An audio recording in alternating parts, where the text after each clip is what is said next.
10, 9. We choose to go to the moon. Ignition sequence start. We choose to go to the moon in this decade and do the other thing. 3. Not because they are easy, 2. but because they are hard. 1. 0. KFI presents Liftoff. We have a liftoff. Cool Space News with Rod Pyle. All right. Morning on a Tuesday. Let's end up with some fun this morning, if that's okay. We have, obviously, way too much heavy news because the news tends to be heavy. So Rod brings us back into the world of, gee, this is fun. Rod Pyle of Pylebooks.com. Rod, good morning.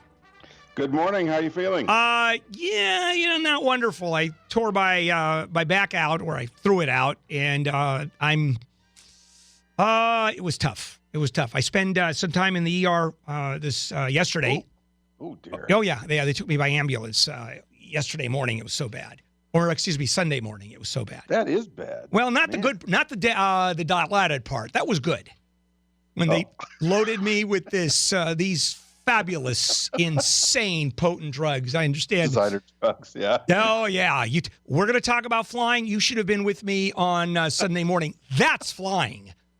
Okay. All right. Now, let's go right to it. We have a few topics to talk about.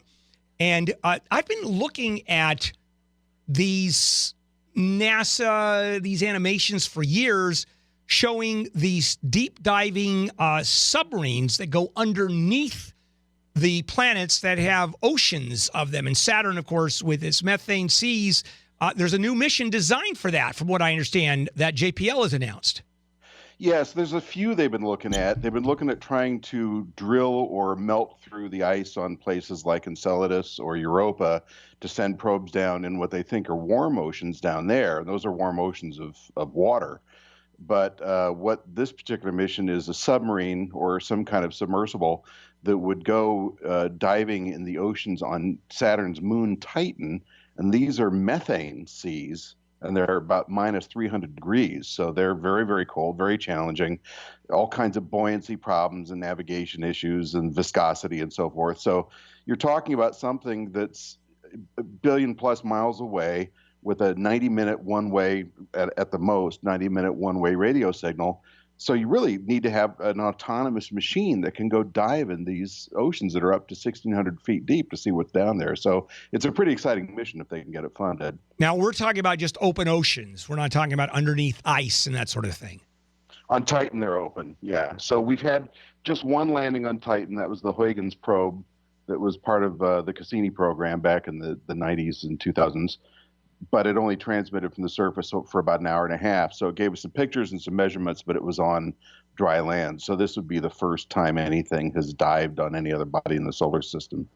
And is there an issue with, I guess, the electric or the electronic signal, the radio signal going back to Earth when you're a couple hundred feet under water, under methane, I'm assuming? There is. And so I wrote up a story at JPL last year about these autonomous programs they're trying to devise for both diving programs like this and also for spacecraft that are in the outer planets and have to fly through, very close to a moon without having radio contact with Earth for hours and hours, or if they're flying through plumes and geysers and things like that on these distant moons, they need to be able to operate by themselves. So the sub can dive and then come back up to the surface and transmit, receive new messages, and then go back down. So it's a little bit like, a German submarine in World War II. They had to surface to talk to headquarters.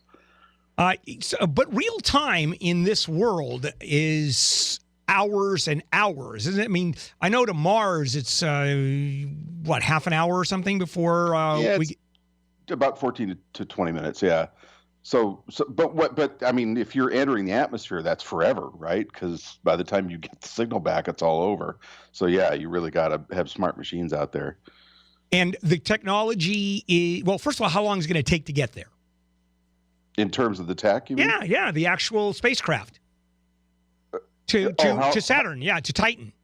Oh, it depends on how it's launched. If now that the Falcon Heavy's flying, thank goodness, if you launch something like that, you can get there in a matter of many months to a year. If you do it on the smaller rockets, like we've done in the past, because that's all we had or that's all we could afford, then you're talking years and years of gravity assist past Venus and the sun and so forth. So it depends on how they send it, but it takes a while. And then, as I said, the radio signals could take anywhere from 50 minutes to an hour and a half to get out there, depending on the positioning of the planet. So they really do have to be very smart. But we're pretty close to having that level of sophistication now. Yep. Okay, let's take a break. We're going to come back. And this is a great story that you sent us. The space station is going to be replaced with a giant freezer bag made by Johnson & Johnson. Do I have that right? Exactly. All right. Exactly. We'll be right back. KFI AM 640.